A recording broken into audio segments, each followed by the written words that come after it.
बिस्मिल्लाहिर्रहमानिर्रहीम। अस्सलाम वालेकुम दोस्तों, मैं Reet Salim. Welcome to my YouTube channel Novel Orchid. कैसे हैं आप सब लोग जी? तो गाइस, आज हमने रीड करनी है अपने नावल की एपिसोड नंबर 7।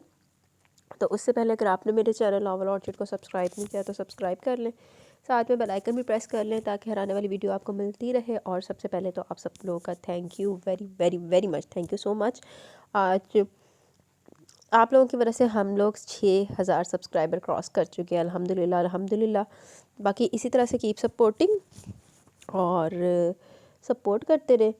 बाकी कमेंट भी करते रहे, वीडियो को लाइक शेयर ज़रूर किया करें और सब्सक्राइब भी किया करें जिन्होंने नहीं किया हुआ। ये सिर्फ आपका प्यार और मोहब्बत है जो मुझे रिकॉर्ड करने पे मजबूर करता है। अभी भी मैं इतनी आज सारा दिन इतना ज़्यादा बिजी थी ना कि मैं क्या ही बताऊँ। ये जो मैंने पक्का सोचा हुआ था कि आप लोगों को एटलीस्ट एक एपिसोड सरप्राइज़ तो दूंगा। नहीं तो आपको पता है कि जब भी हमारे सब्सक्राइबर होते हैं, मैं ना एक सरप्राइज़ नावल लाजमी आता है। तो इस दफ़ा मैंने कहा था चलो, मेरे लिसनर्स ना नावल के एपिसोड के वेट में बैठे होते हैं, उनको एक सरप्राइज़ एपिसोड दी जाए। लेकिन आज सारा दिन टाइम ही लग सका। इंशाल्लाह कल पूरी कोशिश करूँगी, अगर हो सका तो कल आपको सरप्राइज़ एपिसोड देने की पूरी कोशिश की जाएगी। बाकी दुआओं में याद रखें कि अल्लाह पाक मुझे तौफीक दे दे, क्योंकि सिस्टम थोड़ा ख़राब ही है। अभी मैंने आज सारा दिन थीसिस का काम नहीं किया, उसके अलावा बड़ी बिजी थी। अभी बैठ के मैंने वो भी करना आप लोगों को रिकॉर्डिंग देने के बाद ना। अभी मैं पिज़्ज़ा खा के हटी हूँ, तो उसके बाद मुझे नौजिया सा स्टार्ट हो गया। मेरी तबीयत इतनी आवाज़ार हो गई कि मैं कहा अल्लाह जी बाहर ना आए। अभी ताज़ा ताज़ा तो खाया, अभी फई बाहर ना आ जाए। तो मैंने अभी स्टेप्सल मुँह में डाली हुई है, शायद आप लोगों को इस वजह से थोड़ा सा आवाज़ में प्रॉब्लम फील हो रहा हो, लेकिन अभी मेरी स्टेप्सल मुकने वाली है तो वो हो जाएगा, ठीक है। आए हम एपिसोड स्टार्ट में करते हैं, बातें साथ साथ चलती रहेंगी अपनी। कुछ पता चला इसका? ज़ैनब भी अपने सामने बैठे इस हारे हुए शख्स से आज फिर वही बात पूछ रही थी, जिसका जवाब उसके झुके कंधों और वीरान आंखों में वाज़ह देख सकती थी। लेकिन फिर भी इसका दुख बांटने के लिए दानिस्ता इसका जिक्र ले आई। जो एहसन के लिए सब कुछ थी, शायद नहीं। एहसन ने साख नज़रों से सामने देखते एक लफ्ज़ी जवाब दिया, एहसन बच्चे। ज़ैनब भी पलंग पर इसके साथ आ बैठी और इसके दोनों हाथ अपने हाथों में लेते चूम लिए। ज़ैनब भी, वो मेरी किस्मत नहीं बनना चाहती थी, ना बनती। इसे मेरी मोहब्बत फ्रॉड लगती थी। मैं फिर भी कुछ नहीं बोला, लेकिन यूँ ज़ैनब भी, वो यूँ मुझे छोड़ के तो ना जाती। तेरे घर आकर अल्लाह बंदी नहीं, तेनू तेनू कितने छड़ के गई हो? हद हो गई। ਉਹ ਆਪਣੇ ਇੱਥੇ ਜ਼ਿੰਦਗੀ ਮੌਤ ਦੀ ਕਸ਼ਮਕਸ਼ ਦੇ ਵਿੱਚ ਹੈ। ਉਹਨੂੰ ਇੱਕ ਗੰਦਾ ਬੰਦਾ ਮਿਲ ਗਿਆ, ਉਹ ਉਹਦੇ ਜ਼ੁਲਮ ਬਰਦਾਸ਼ਤ ਕਰ ਕਰਕੇ ਅੱਧੀ ਹੋਈ ਪਈ, ਤੇ ਅੱਗੋਂ ਇਹਦੇ ਰੋਣਾ ਪਿਟਣਾ ਨਹੀਂ ਮੁੱਕਦਾ ਪਿਆ, ਪਿੱਟ ਸਿਆਪਾ ਜੀ ਮੈਨੂੰ ਛੱਡ ਕੇ ਨਾ ਜਾਂਦੀ। दो फिटे मुँह तेरे थे। क्यों किया इसने ऐसा? क्यों मेरी मोहब्बत की इतनी बड़ी सज़ा दी इसने? क्यों मुझे छोड़ के चलेगी? क्यों क्यों इसे ज़रा सा भी रहम नहीं आया मुझ पर? क्यों? आंसू कतरा कतरा एहसन की आंखों से बहते ज़ैनबी के हाथों पर गिरे थे। ज़ैनबी ने उसे फ़ौरन अपने सीने में भेज लिया। क्यों ज़ैनबी? एहसन के आंसू ज़ैनबी को अपने दिल पर गिरते महसूस हो रहे थे। इनका दिल एहसन के दुख में तड़प रहा था, लेकिन इनके पास कोई जवाब, कोई तसल्ली नहीं थी एहसन के लिए। इन्हें अपने साथ लगे एहसन और बहुत साल पहले की ज़ैनबी का दुख एक जैसा लगा। अच्छा, बहुत साल पहले थी ज़ैनबी केड़ी सी? मैंने तो शक है ज़ैनबी पे। आप लोग बताएं बहुत साल पहले की ज़ैनबी कौन सी थी? और आज कई साल बाद वो पत्थर आंसू पिघल के बह निकले। वो खुद भी रो रही थी और एहसन को भी रोने दिया, क्योंकि दोनों का दुख मुश्तरका था। एहसन काफ़ी देर अपना दिल हल्का करने के बाद एहसन ज़ैनबी से अलग होता खड़ा हो गया, तो ज़ैनबी ने अपने आंसू पोंछ लिए। ज़ैनबी की आवाज़ ने एहसन के बढ़ते कदम रोक दिए। ज़ैनबी, हवेली जाना है, कितने दिन रुकोगे? वापस कब आओगे? ज़ैनबी इसके पास आते बेचैनी से बोली। पता नहीं ज़ैनबी, लेकिन आपके लिए जल्द ही आने की कोशिश करूँगा। शुक्रिया एहसन। एहसन ने ऐसा कह के ज़ैनबी के दिल से बहुत बड़ा बोझ उतार दिया, क्योंकि शायद वो एहसन की दूरी बर्दाश्त नहीं कर सकती थी। अल्लाह हाफ़िज़ ज़ैनबी। एहसन की पेशानी पर बूसा लेता बाहर निकल गया। ज़ैनबी से दूर तक जाता देखती रही। सुबह से होती हल्की हल्की बूंदाबांदी ने अब तूफ़ान का रुख इख्तियार कर लिया। घर की ख़वातीन बावर्ची खाने में मौसम के हिसाब से पकवान तैयार कर रही थी। भाभी, आज एहसन ने भी आना था। अल्लाह खैर करे, बारिश की बहुत ज़ोर पकड़ चुकी है। सदीका बेगम चिकन भूनते हुए अपनी जेठानी एहसन की अम्मी से बोली। हाँ सदीका, अल्लाह पाक साथ खैरियत के लाए मेरे बच्चे को। एक तो ये आजकल के बच्चे, माँ बाप की सुनना तो इनकी शान के ख़िलाफ़ है। और आज गार्ड्स भी नहीं है इसके साथ। कितना मैंने और इसके पापा ने कॉल करके आ जाने से मना किया, लेकिन नहीं, वो ऐसे नहीं किया जो किसी की सुन ले। अच्छा भाभी, आप परेशान ना हो, आ जाएगा। और ज़हरा और सदीका बेगम बातों में मसरूफ़ थी जब गेट पर हॉर्न हुआ। लगता आ गया मेरा बच्चा। ज़हरा और सदीका चूल्हा बंद करते फ़ौरन बाहर निकली। अस्सलाम वालेकुम मामा। एहसन अंदर आती माँ के गले लगा। वालेकुम अस्सलाम। आ गया मेरा बच्चा? ज़हरा एहसन को मिली तो इनकी आंखें भीग गई। अरे मम, ये क्या, आती रोना स्टार्ट? मतलब आपको मेरा आना अच्छा नहीं लगा? एहसन इनसे अलग होता मसनूई खफगी से बोला। चल हट शैतान। ज़हरा बेगम इसे आंखें दिखाती अलग हुई। कैसी है आप छोटी माँ? ऐसा सदीका बेगम की तरफ बढ़ा तो इन्होंने इसकी पेशानी पर बूसा लिया। अपने बच्चे को देख लिया, अब बिल्कुल ठीक होगी, लेकिन तुम हमारी एक बात भी नहीं मानते। उफ़, ख़वातीन के गिले शिकवे स्टार्ट। अभी तो 2 और औरतों से मेरा सामना होना बाकी है। हा हा हा, चलो जाओ दादो को मिलके फ्रेश हो जाओ, मैं आपके रूम में चाय लाती हूँ। नहीं मम, मेरे नहीं, रिमी के रूम में, मैं दादो से मिलके अपनी जंगली बिल्ली के पास जा रहा हूँ। हाँ हाँ हाँ, ओके जाओ, तुम परेशान ना हो सदीका, एहसन आ गया ना, अब देखना रिमी बिल्कुल ठीक हो जाएगी। भाभी, एहसन दादो के रूम में, जबकि वो दोनों एक बार फिर बावर्ची खाने की तरफ चलती। हेलो मिस दीबा, मिस हया को मेरे ऑफिस में भेजें। I am sorry sir, but miss हया आज नहीं आई। व्हाट, वाई, कोई एप्लीकेशन वगैरह? नो सर, कोई एप्लीकेशन नहीं है। ओके, अगर फिर भी वो आ जाए तो इन्हें फ़ौरन मेरे ऑफिस भेजें। यस सर, ऐसा साद ने इंटरकॉम पर कहा। हया क्यों नहीं आई? उफ़, आज मैं कितना खुश था हया। तुम्हें अपने दिल की हर बात, अपनी हर फीलिंग्स बताने वाला था। तुम्हें बताना था कैसे तुम्हें पहली बार देख के मेरा दिल एक अलग ही लय में धड़का। उफ़, खैर कोई नहीं, आज नहीं तो कल से मैं तुम्हें अपने दिल की हर बात बताऊँगा, अपनी हर बेचैनी, तुम्हारा ऑफिस आने का इंतज़ार, तुम्हारी एक झलक देखने की मुंतज़िर आंखें, रात को तुम्हारे ख्यालों में खो के नींद की हसीन वादी में जाना। उफ़, साद हया के ख्यालों में गुम मीठी सी मुस्कुराहट सजाए इस कदर महव था कि इसे ये तक महसूस नहीं हुआ कि ऑफिस में इसके अलावा भी कोई मौजूद है जो इसके मुस्कुराते देख बमुश्किल अपनी मुस्कुराहट रोके हुए। इश्क ने तुम्हें निकम्मा कर दिया साद रज़ा मीर, वरना आदमी तुम भी काम के थे। साद ने शेर का कचूमर निकालते हुए अब्बास ने शेर का कचूमर निकालते हुए कहा तो साद ने चौंक कर इसकी तरफ देखा। मुस्तफ़ा ने, सॉरी, अरे मुस्तफ़ा, तुम कब आए? साद फ़ौरन चेयर से उठता मसाफे के लिए बढ़ा। जब आप ख्याल है यार में गुम हनीमून टूर पर थे। हा हा हा, शट अप यार, बैठो। साद मुस्कुराते हुए अपने मखसूस चेयर पर बैठ गया तो मुस्तफ़ा ने भी अपनी जगह संभाली। हाँ भाई सुनाओ, कैसे मजाज है? मेरे मजाज तो फ़िलहाल ठीक है, तुम्हारे कुछ खिसके हुए लग रहे हैं। मुस्तफ़ा ने चुटकुला छोड़ा। हा हा हा, नो, आई परफेक्टली ऑल राइट। अच्छा, लगते तो नहीं हो। और सुनाओ, कुछ मजाज यार कैसे हैं? कुछ इम्प्रूवमेंट हुई या अभी तक बॉस एंड वर्कर वाला सिस्टम ही चल रहा है? मुस्तफ़ा ने आंख मारते हुए पूछा। हा हा हा, नहीं यार, अभी खास नहीं हुई इम्प्रूवमेंट। आज कुछ प्लान तो था बट मोहतरमा लीव पर है। व्हाट, तुमने अभी तक कोई बात ही नहीं की? हद है यार, कहाँ तुम्हारी जगह मैं होता तो अब तक शादी के बाद बच्चा भी प्लान कर चुका होता। हा हा हा, बहुत कमीने हो मुस्तफ़ा। साद ने सामने पड़ी फाइल इसकी तरफ फेंकी जिसे मुस्तफ़ा बहुत खूबसूरती से कैच करता मेज़ पर रख चुका था। हाँ ना, सच कह रहा हूँ, ये क्या बात हुई? 3 माह हो चुके और तुम अभी तक कुछ कह भी नहीं सके। नहीं यार, ऐसी बात नहीं है, पता है यार, और किस्म की लड़की है वो, तो मेरे साय से भी दूर भागती है। बहुत कम मेरे ऑफिस आना, मुझे देखने से गुरेज बरतना, अपने काम से काम रखना। मैं पहले इसे एतमाद में लेना चाहता था, जो कि काफ़ी हद तक मैं ले भी चुका। अब इंशाल्लाह बात करूँगा। वाह, और अगर वो ना मानी तो? मुस्तफ़ा आपकी बात सीरियस था। नहीं, मुझे नहीं लगता कि वो इनकार करेगी, और अगर ऐसा कुछ हुआ भी तो मैं इसे टाइम दूंगा, सोचने का, समझने का। क्या टाइम यार, मानेगी, अगर ना मानी तो उठा लेना, शादी के बाद प्यार से मना लेना। हा हा हा, यू नॉनसेंस। साद और मुस्तफ़ा का मुश्तरका कहका पड़ा। अच्छा, अब अच्छी से चाय तो पिलाओ, बातों में घुमाओगे। हा हा हा, यस, अभी मंगवाता हूँ, जाने मन। साद ने मुस्कुराते हुए इंटरकॉम उठा लिया। साद ने जेंडर से शक कर ला। आधी रात को जब ये दुनिया वाले ख्वाब में खो जाते हैं, ऐसे में मोहब्बत के रोगी यादों के चिराग जलाते हैं, करते हैं मोहब्बत सभी, मगर हर दिल को सिला कब मिलता है। आती है बहारे गुलशन में, हर फूल मगर कब खिलता है। तू रांझा ना था, मैं हीर ना थी, हम अपना प्यार निभा ना सके। यूँ प्यार के ख्वाब बहुत देखे, ताबीर मगर हम पा ना सके। मैंने तो बहुत चाहा लेकिन तू रख ना सका वादों का भरम। अब रह रह के याद आता है जो तूने किया देश दिल पर सितम। पर्दा जो हटाऊं चेहरे से, तुझे लोग कहेंगे हट जाई। मजबूर हूँ मैं दिल के हाथों, मंजूर नहीं तेरी रुसवाई। सोचा कि अब अपने होठों में मैं चुप की मोहर लगा लूँ जी, मैं तेरी सुलगती यादों से इस दिल को अब बहला लूँगी। एहसन रूम में आया तो स्टडी टेबल पर खुली डायरी ने इसकी त्वचा खींच ली। डायरी पर लिखी इस तहरीर ने एहसन का दिल मुट्ठी में ले लिया। इसका और रिमी का दुख साझा था, लेकिन फ़र्क सिर्फ यह था, एहसन का दुख सुनने वाली ज़ैनब भी थी, लेकिन रिमी, एहसन इसका हर दुख बांटना चाहता था, क्योंकि जो दुख बयान नहीं किए जाते वो नासूर बन जाते हैं, और एहसन इस हंसती मुस्कुराती अपनी जान से अजीज़ रिमी को दुखों का हमसफ़र नहीं बनने देना चाहता था। वो जल्द से जल्द इसे इस हसार से निकालना चाहता था जिस हसार में वो खुद कैद था। एहसन तुम? रिमी वॉशरूम से निकलकर टॉवल से मुँह साफ करती इसकी तरफ बढ़ी। Hello pretty girl, how are you? Ehsan आगे बढ़ते से बाहों के घेरे में लेता इसकी पेशानी पर बूसा ले। आई एम फाइन, तुम कैसे हो? कब आए? मुझे पता भी नहीं चला, रिमी इससे लहदा होती खुशी से बोली। एक एहसन ही तो इसका वह दोस्त था जो बिन कहे इसके दिल का हाल जान लेता था।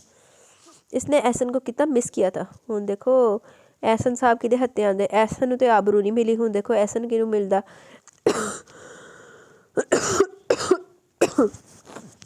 रीमी नू के आशू नू जड़ी पीछे पागल हुई पई।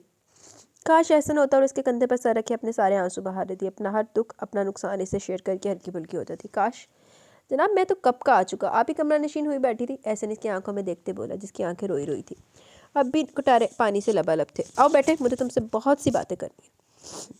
एहसन इसे लिए कमरे से मुल्हिका बालकनी में ले आए। साद भाई से बात हुई? काफ़ी देर इधर उधर की बातों के बाद एहसन ऐसा टॉपिक पे आए। नहीं, यह क्लब सी जवाब। क्यों? पता नहीं, रिमी ने खला में घूरते हुए कहा। रिमी, एहसन इसके हाथ अपने हाथों में लिए हौले से पुकारा तो इसके कब से रुके बेताब आंसू छलक पड़े। एहसन, इसे सहारा मिलने की देर थी, वह एहसन के हाथों पर सर के फूट फूट के रोने लगी। रिमी प्लीज़ संभालो खुद को। रिमी चलो शाबाश, चुप, नहीं तो मैं भी रोने लगूंगा। एहसन इसका चेहरा हाथों के प्याले में लेते इसके आंसू साफ करने लगा। एहसन, इन्होंने ऐसा क्यों किया? मैंने तो जब से होश संभाला सिर्फ साथ के ख्वाब देखे, इन्हें सोचा, चाहा और बेतहाशा प्यार करती चलेगी। क्यों एहसन? मुझ में क्या कमी है जो इन्होंने मुझे रद्द किया, मुझे आसमानों से ज़मीन पर पटका? क्या मैं इनके मयार पर पूरा नहीं उतरती थी? मैंने तो सर से पाँव तक खुद को इनके पसंद में ढाल लिया, फिर क्यों? क्या मेरी मोहब्बत इन्हें महसूस नहीं होती? कितनी आसानी से इन्होंने बाबा को इनकार कर दिया। एहसन कुछ ना बोला, वो इसे रोने देना चाहता था। जब वो अपने दिल का गुबार निकाल चुकी तो एहसन ने भी बोलना शुरू किया। रिमी, ऐसी कोई बात नहीं जैसा तुम समझ रहे हो कि तुम इनके मयार पर पूरा नहीं उतरती नहीं उतरती। मोहब्बत मयार देख के तो नहीं की जाती ना। तुमने इन्हें चाहा, बेहद चाहा, वो भी तो तुम्हें चाह सकते थे। इन्हें भी तो ऐसा महसूस हो सकता था जैसे तुम्हें होता है। इन्हें भी तो तुमसे मोहब्बत हो सकती थी जैसे तुम्हें है। तो फिर क्यों नहीं हुआ? रिमी, हर इंसान की अपनी सोच, अपना अंदाज़, अपना नज़रिया होता है। रिमी, अगर इन्होंने इनकार किया तो यही सोच के कि वो तुम्हें ऐसा प्यार नहीं दे सकते, तुम्हें धोखा नहीं दे सकते, इन्हें भी बहुत प्यारी हो, लेकिन तुम इनका प्यार नहीं हो और वो तुम्हारे साथ नाइंसाफ़ी नहीं कर सकते थे। तुम्हारे नुकसान का शायद कोई खमियाजा ना हो मेरे पास, लेकिन अगर तुम्हारी खुशी के लिए मुझे भाई से बात करना पड़ी तो मैं करूँगा Rimi. But don't you worry, तुम्हारा नाम नहीं आएगा। मैं अपने तरीके से बात करने की कोशिश करूँगा। नहीं, रिमी आंसू साफ करते पुख्ता लहजे में बोली। लेकिन रिमी, लेकिन कुछ नहीं ऐसा, मैं इनसे प्यार की भीख क्यों मांगूँ? ठीक है, मैं इनसे मोहब्बत करती हूँ, लेकिन इज़्ज़त नफ्स भी किसी चीज़ का नाम है एहसन। और मैं इनसे प्यार की भीख मांगूँ और वो इनकार कर दें तो? मैं जो खुद से भी आंखें नहीं मिला पा रही ना, सबके सामने नज़र उठाने के काबिल नहीं रहूँगी। मैं कम से कम अपने ज़मीर के सामने तो मुतमिन रहना चाहती हूँ, ताकि कल को मुझे कचोके ना लगाए। लेकिन रिमी, बात कर लेने में कोई हर्ज है एहसन, बस अब और नहीं। मैंने कहा ना, प्लीज़। रिमी से शिकायती नज़रों से देखती हुई एक बार फिर फूट फूट के रोने लगी तो एहसन के हाथ पाँव फूल गए। Rimi please, I am so sorry, जैसा तुम चाहोगी वैसा ही होगा, प्लीज़ रोना बंद करो। एहसन को रिमी के आंसू बहुत हर्ट कर रहे थे। वो इसे बाहों के घेरे में लिए खामोश करवाने की कोशिश कर रहा था। रिमी प्लीज़ एहसन, आज रोने दो, लास्ट टाइम। रिमी इसकी बात काटती बोली तो एहसन ने खामोशी से इसका सर अपने कंधे पर रखे हुए थपथपाने लगा। चलो रोला और जान लो बैठ के। ये मैं कहाँ? आप उन्होंने सर घुमा के कमरे का जायजा ले तो अपने बेड पर पड़ी शिकने इसकी सांस रोकने के लिए काफ़ी थी। इसे बेहोशी से पहले का आखिरी लम्हा याद आया जब सिकंदर शाह इसकी तरफ बढ़ा। नहीं। आबरू ने खौफजदा नज़रों से कमरे का जायजा लिया तो वॉशरूम से गिरते पानी की आवाज़ इसके आसान खता कर गई। वो बेसाख्ता बेड से उठती बाहर की जानिब भागी। उफ़ अल्लाह! आशु अपने ध्यान में अंदर आ रही थी जब किसी का सर इसके सर से टकराया तो इसके मुंह से चीख बुलंद हुई। आबरू की हिम्मत पहले ही जवाब दे चुकी थी और ज़ोर के तसादम से वो फर्श पर ढेर होगी। इसकी आंखों में खौफ और सर बुरी तरह चकराने लगा। आशु ने सर को मसलते टकराने वाले वजूद को देखा तो सामने का मंजर इसके पैरों तले ज़मीन खिसकने के लिए काफ़ी था। फर्श पर ढेर लड़की को देखकर इसका मुंह हैरत से खुल गया। इसने बार बार आंखें झपकी ताकि कामिल यकीन हो जाए कि कोई लड़की, और वो भी शाप पैलेस में। जब वाकई से लगा कि इसका गुमान नहीं तो फ़ौरन इस लड़की की तरफ बढ़ी। एक्सक्यूज़ मी, आप कौन? आशु ने इसके कंधे पर हाथ रखना चाहा तो बिदक के पीछे हुई जैसे किसी सांप ने डस लिया। खुले बिखरे बाल, आंखों में खौफ, दुपट्टे से बेनियाज उजड़ा हुलिया आशु को बहुत कुछ समझाने के लिए काफ़ी था। देखे आपका आबरू से नज़रअंदाज करती फ़ौरन दौड़ती हुई किसी कमरे में गायब हो गई। जैसे वो पीछे मुड़ के देखेगी तो पत्थर की हो जाएगी। शाह भाई, नहीं, वो ऐसा कैसे? नहीं भाई, नहीं ऐसा कर सकते।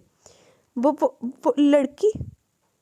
आशु बेयकीनी से कभी इस तरफ जहां आबरू गायब हुई थी और कभी सिकंदर शाह के कमरे के अधखुले दरवाजे को देखती और इसके अंदर जाने की हिम्मत नापैद हो चुकी थी। इसे गहरा सदमा पहुंचा था। नहीं, मुझे अंदर जाना चाहिए। हो सकता है शाह भाई का कोई दुश्मन हो जिन्हें फंसाना चाह रहा हो। हाँ, ऐसा ही होगा, मैं देखती हूँ। आशु खुद से हम कलाम होती सिकंदर शाह के कमरे की तरफ बढ़ गई। कम इन। अंदर से आती आवाज़ पर आशु के अंदर छंद से कुछ टूटा और एक आंसू इसकी गाल पर आ टपका जिसे वो बेदर्दी से साफ करती अंदर आ गई। सिकंदर शाह ड्रेसिंग के सामने निखरा निखरा सा खड़ा बाल बनाता सीटी पर कोई धुन बजा रहा था जब इसने आईने में आशु का वजूद नजर आया। आशु तुम? What a pleasant surprise. Shah brush पटकता इसकी जाने बढ़ा और इसे साथ लगाए पेशानी पर बूसा लिया तो आशु ने बेसाख्ता अपनी आंखें भेज ली। इसे लगा जैसे इसे किसी बिच्छू ने काट लिया। पहली बार इसे शाह का यूँ बूसा लेना नागवार गुजरा था और शाह की बाहों का घेरा दूर हटाती दूर होगी। क्या वो Ashu? Ashu, are you all right? Shah इसे यूँ खुद को टिकटिकी बांध के देखते परेशान हो गया। मैं ठीक हूँ, आप कैसे हैं? आशु से बोलना मुश्किल हो रहा था। शाह के चेहरे पर बिखरता इत्मीनान, इसका निखरा निखरा खुशबुओं में नहाता वजूद। वो बच्ची नहीं थी कि समझ न सकती। इसका मान किरची किरची हो चुका था। आशु तुम? हाँ सीन रिपीट हो गया। मैं भी ठीक हूँ, आओ बैठो। मुझे तुम्हारी तबीयत ठीक नहीं लग रही। शाही से बाजू से थामे 3 सीटर सोफे पर बैठाया और रूम रेफ्रिजरेटर से जूस निकाल के इसकी तरफ बढ़ाया। ये पियो आशु। आशु ने खामोशी से ग्लास थामा और 2 घूंट पी के साइड टेबल पर रख दिया। आशु क्या हुआ मुझे बताओ, किसी ने कुछ कहा है? Aunty, uncle, Zafar? नहीं। आशु ने कमरे में निगाह दौड़ाते जवाब दिया। जब इसकी नज़र बेड के पास कारपेट पर पड़े दुपट्टे पर पड़ी तो इसने आंखें भेज ली। आशु, शान इसके सामने घुटनों के बल बैठते इसके दोनों हाथ अपने हाथों में लिए बेचैनी से पूछा, वो लड़की कौन है? आशु का पूछना चंद लम्हों के लिए सिकंदर शाह को अपनी जगह साफ कर गया, लेकिन जल्दी खुद पर काबू पा लिया और जब बोला तो लहजा हद से ज़्यादा सीरियस था। कौन लड़की? आशु ने खफा नज़र अपनी तरफ देखते सिकंदर शाह पर डाली और चलती हुई बेड के पास पड़ा दुपट्टा उठा लिया। ये लड़की जिसका दुपट्टा आपके रूम में, जो भी कुछ देर पहले शायद अपना सब कुछ लुटाकर आपके रूम से भागी। शट अप आशु। सिकंदर शाह ने गुस्से में आगे बढ़ के इसके हाथ से दुपट्टा खींच के दूर फेंक दिया। I should, because there is nothing to say, क्योंकि कहने को कुछ है ही नहीं। आशु आंखों में आंसू ले कमरे से जाने लगी जब शाह ने आगे बढ़ते इसका रास्ता रोक लिया। आशु प्लीज़ बैठो, मेरी बात, मुझे आपकी कोई बात नहीं सुननी। मैं जो देख चुकी हूँ मुझे सब कुछ समझाने के लिए काफ़ी है। वैसे मुझे हैरत है, इनफैक्ट मैं शौक में हूँ कि मोहतरम सिकंदर शाह ऐसे में शागल भी रखते हैं। आशु। सिकंदर की धाड़ पर आशु सहम के पीछे भी मुंह पर हाथ रखे फूट फूट के रोने लगी। सिकंदर ने जोर से आंखें भींची और हाथ की मुट्ठी बनाए खुद को आराम करना चाहा। आशु का बिलक बिलक के रोना शाह को हर्ट कर रहा था। आशु चली जाओ। आशु। इसे टस से मस ना होते देख शाह एक बार फिर बोला तो इसके लहजे में चट्टानों जैसी सख्ती थी। जा रही हूँ मैं, हम यहाँ से हमेशा हमेशा के लिए, अब कभी लौट के नहीं आऊँगी, कभी आपकी शक्ल नहीं देखूंगी। बहुत बुरी आप, I hate you, I hate you. Ashu रोती हुई वहाँ से निकल गई। Damn it. शायद ड्रेसिंग पे पड़ी चीज़ें हाथ मार के गिरा चुका था। गुस्सा कम ना हुआ तो सोफे पे बैठा पेशानी मसलने लगा। उफ अब्रुज़मान, और कितने रिश्ते छीनोगी मुझसे। आई हेट यू। सिकंदर शाह की आखिरी सोच थी। वो बैग उठाए ऑफिस के लिए निकल गया, इस बात से अनजान के अपने पीछे जिस वजूद को छोड़ के जा रहा वो जिंदा या मारी जावे। उन्हें भी जान सुकून आएगा, इस बगारत तो जान छुटेगी। कोई अनजान शख्स बाइक पर सवार फहद को की गाड़ी की ठोकर मार के जा चुका था। फहद के सड़क में गिरते ही लोगों का हजूम जमा हो गया। सब लोग तमाशाई बने खड़े एक सांस लेते वजूद को मौत की आगोश में ज़्यादा देख रहे थे, लेकिन कोई आगे बढ़ के इसे हॉस्पिटल ले जाने वाला नहीं था। हर किसी की अपनी मंतक के पुलिस केस हम इसमें नहीं पड़ते। जहाँ ज़ेब मीर आज काफ़ी रोज़ बाद ऑफिस की तरफ जा रहे थे जब रोड पर बेतहाशा हजूम ने इनकी तवज्जो अपनी तरफ मबसूल कराई। लेकिन कोई हादसा हुआ था। वो गाड़ी साइड पर रोकते हजूम की तरफ बढ़ गए। कितने बेहिस हैं आप लोग। आपके सामने एक बच्चा खून में नहाया रोड पर पड़ा जिंदगी मौत की कश्मकश में, और आप बजाय इस बच्चे को हॉस्पिटल ले जाने के आपस में चैम गोइयां कर रहे हैं। शर्म आनी चाहिए आप सब लोगों को। जहाँ ज़ेब हजूम में खड़े लोगों को इनकी बेहिसी का ताना देते इस बच्चे की तरफ बढ़े और एक ही जस्ट में अपने से बाहों में भरे अपनी गाड़ी की तरफ बढ़े तो लोगों का हजूम भी हटने लगा। Doctor Zafar please hurry up, emergency है। जफ़र अपने कैबिन में बैठा कोई केस स्टडी कर रहा था। जब सिस्टर ने इसे एमरजेंसी का बताया तो फ़ौरन अपने पेशेवराना अंदाज में बाहर की जानिब भागा। फ़ाद को फ़ौरन एमरजेंसी में ले जाया गया। जी पेशेंट के साथ कौन है? जफ़र एमरजेंसी से बाहर है। जी मैं ही लेके आया था इस बच्चे को। जहाज़े फ़ौरन आगे बढ़े। देखिए बच्चे का ब्लड बहुत ज़ाया हो चुका है, फौरी तौर पर ऑपरेशन ज़रूरी है। बेहतर आप इनके घर वालों को इन्फॉर्म करें ताकि जल्द से जल्द ऑपरेट किया जाए। जफ़र पेशेवराना अंदाज में बोला। देखिए मैं इसके घर वालों को इन्फॉर्म करने की कोशिश करता हूँ, आप प्लीज़ टाइम वेस्ट मत करें और ऑपरेशन शुरू करें। मैं सारे ड्यूज़ अदा कर देता हूँ। ओके। और ये कुछ चीज़ें इसकी पॉकेट से मिली, आप देख लें। जफ़र इन्हें चंद चीज़ें पकड़ाता ऑपरेशन थिएटर की जानिब बढ़ गया। जहाँ ज़ेब साहब ने देखा तो एक वॉच, कुछ पैसे और चंद एक छोटे छोटे कागज़ थे जिनमें एक पर 2 मोबाइल नंबर लिखे थे, आपी बाबा। जहाँ ज़ेब साहब ने अपना मोबाइल निकाला तो बाबा वाले नंबर पर कॉल की जो बंद आ रहा था। फिर उन्होंने दूसरा नंबर ट्राई किया, बेल जा रही थी। Thank God. जहाँ ज़ेब ने गहरा सांस भरा और बेंच पर बैठ के दूसरी तरफ उफ अम्मी अभी तक फ़हद नहीं आया, बहुत लापरवाह हो चुका है, मुझे ऑफिस से लेट हो रहा है, ये अभी तक बाबा की मेडिसिन भी नहीं लाया। इससे बेहतर था मैं वापसी में खुद ही ले आती।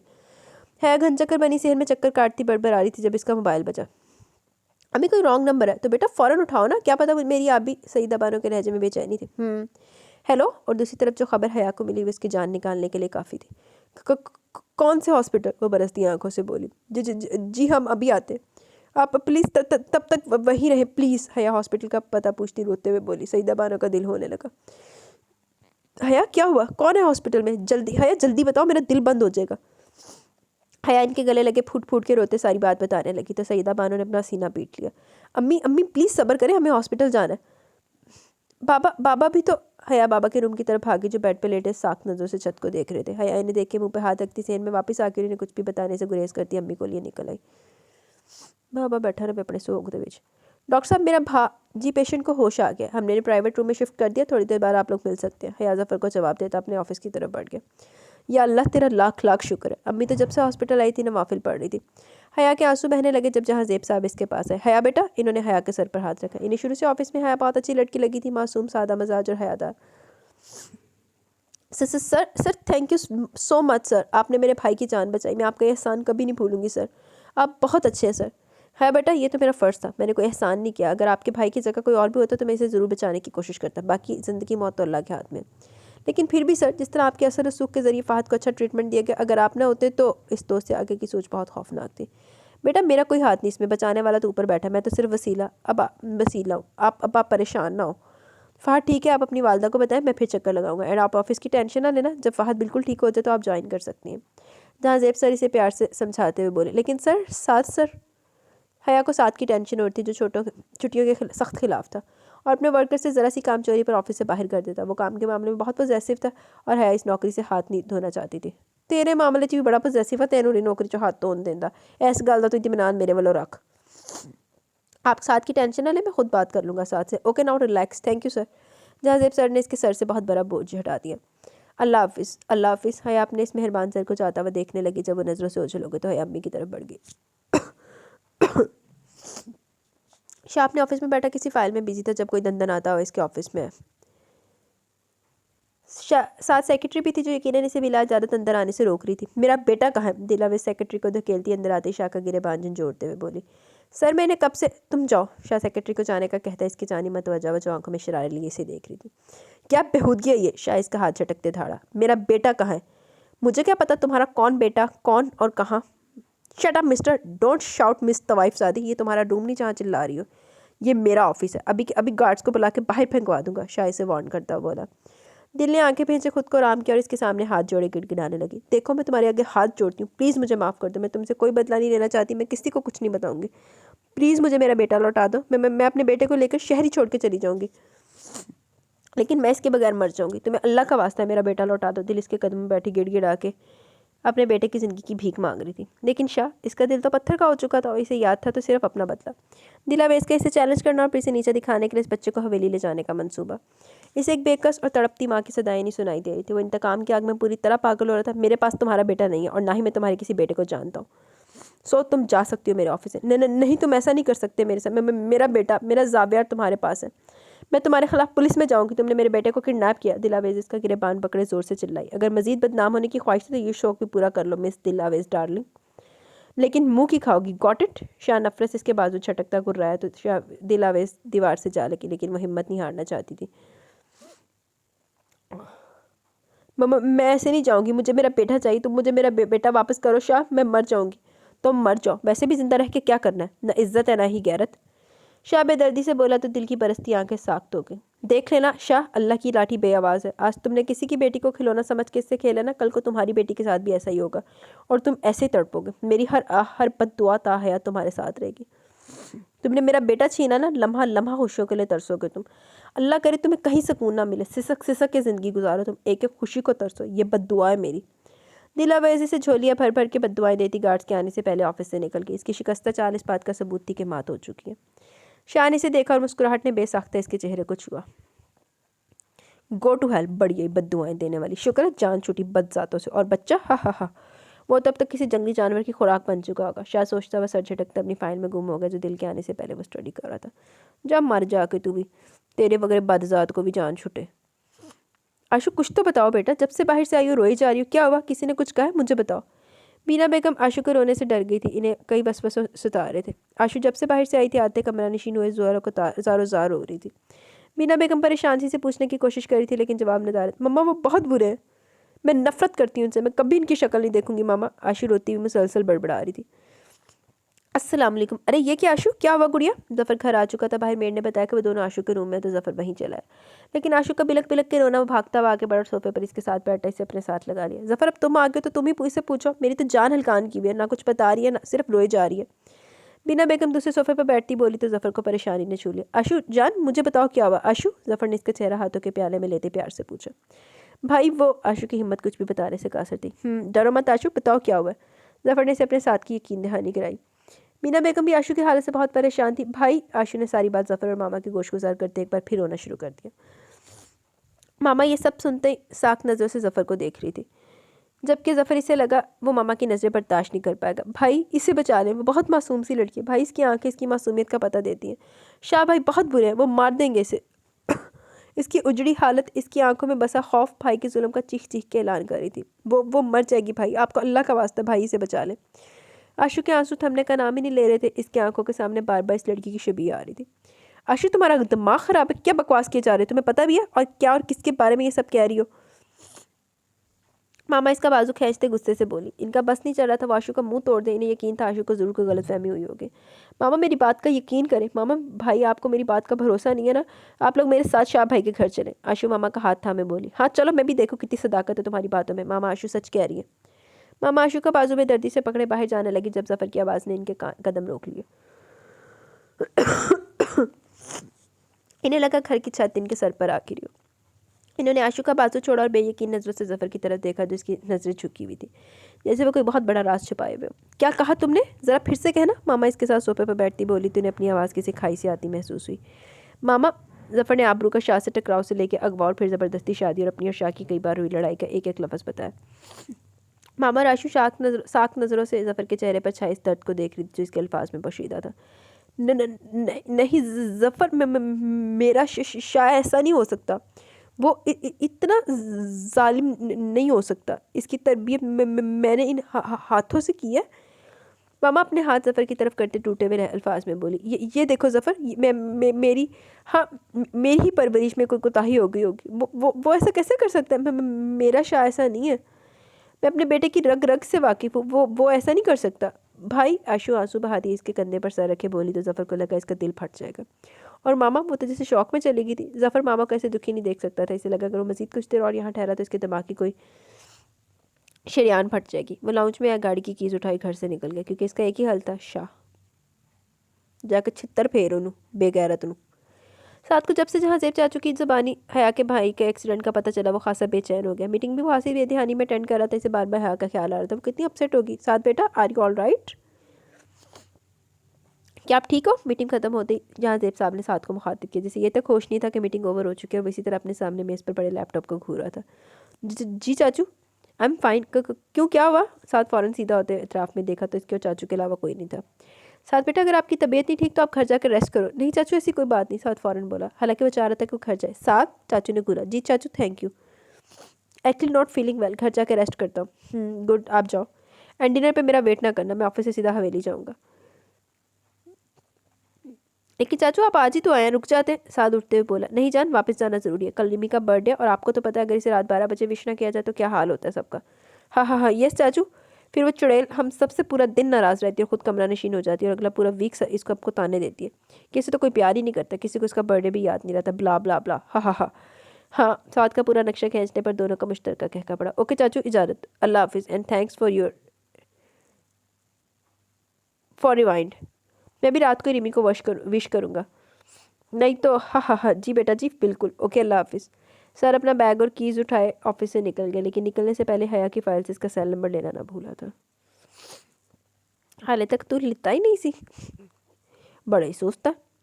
यस सफ़ीर, मैंने ये फाइल स्टडी कर लिया। कुछ मिस्टेक्स थी जिन्हें मैंने पॉइंट आउट कर दिया, आप इन्हें ठीक करके मेरे पास लाओ। Yes sir. सफ़ीर ने आगे बढ़ते शाह के सामने से फाइल उठाई और फॉरेन डेलीगेशन के साथ हमारी नेक्स्ट मीटिंग कब है ये भी फाइनल करें। Yes sir. Anything more sir? Safeer ने पूछा। नहीं, आप जा सकते। शाह से कहता लैपटॉप खोले ईमेल चेक करने लगा। शाह अपनी मेल्स पढ़ने में बिजी था जब कोई तूफानी अंदाज में डोर खोलता अंदर आए।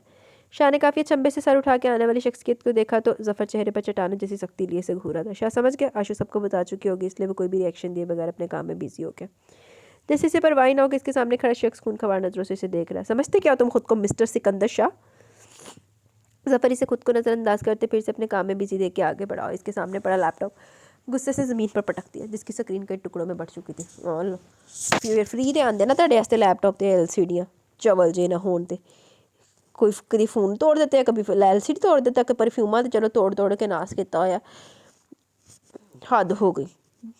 हाउ डेयर यू, तुम्हारी हिम्मत कैसे हुई मेरा लैपटॉप फेंकने की? शाह ने गुस्से से धार इसका गिरेबान पकड़ा तो इसके जिस्म का सारा खून जैसे चेहरे पर आ गया था।